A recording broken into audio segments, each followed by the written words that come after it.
greeted by the Lubavitcher Rebbe's wife, Rebetzn Jaya, who insisted that I not take any time with her husband till I make Kiddush and have something to eat. And she was very protective of me immediately from the start.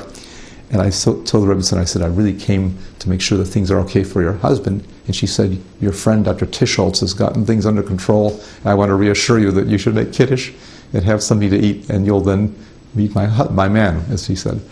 And I somewhat reluctantly consented, but I got to meet Rebetzn Jaya, who was just a most gracious and wonderful wife for the Rebbe, and I recognized what a high-quality lady she was.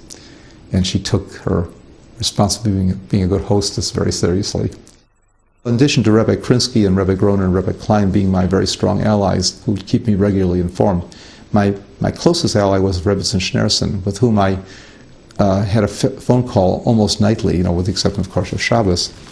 But we were on the phone so I could get a little report about the Rebbe, and she was so perceptive and such a smart lady that I always got to know what was going on. And correspondingly, the Rebetzin was quite perceptive on the other end of the phone.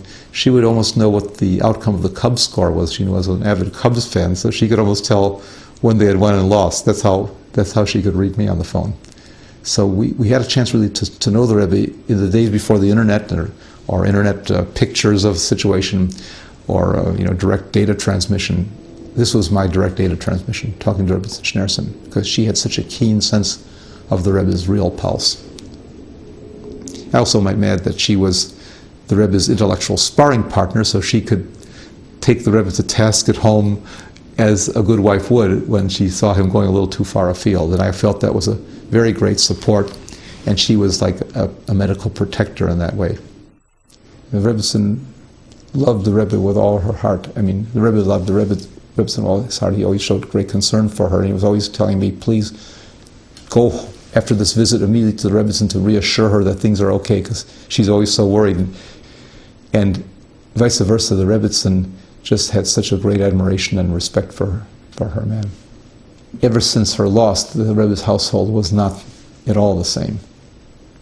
His schedule was not the same. She protected his schedule. She protected the way the things were for him in the household. The Rebbe cherished his private tea party with the Rebetzin. The Rebbe said that he equates the importance of the tea party with his wife on a daily basis with the necessity to put on tefilin. And he really meant that. He treasured her as a person.